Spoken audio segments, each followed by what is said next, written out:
1 2 3 4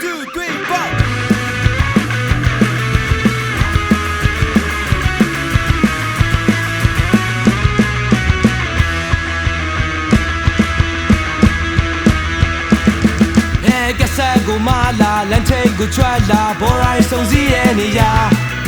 ဝစကူရပွင့်ကဟမ်မာရီကကြရုပ်ကွက်တဲလဲဆဲကြဆိုကြ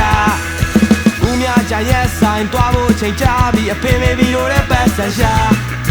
ခွတ်ကွန်းနဲ့စားကြများလိုက်တဲ့စကားများအိတ်ကထဲလဲပြမှာကြမ်းပါ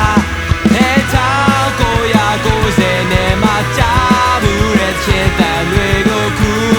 တီးကြကဆိုညင်းစဲ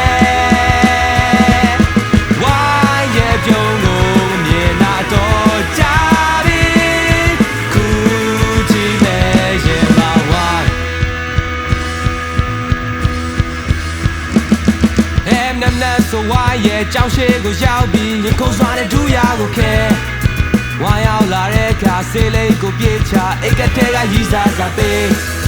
ညဘက်တောင်ရောက်ပြီးတဲလေးရဲ့လမ်းနဲ့ဂီတာကိုင်ချီတက်လို့လာပြီးကျွန်တော်ရဲ့စကြီးကချင်းလေးရင်းကြီးဆိုဟိုမြင့်တိုက်ကဂဲမိုးတွေရွာအဲချောင်းကိုရကိုစဲနဲ့မှချဘူးရဲ့ချင်းတန်တွေကိုကူတီးစကားဆိုညီစဲ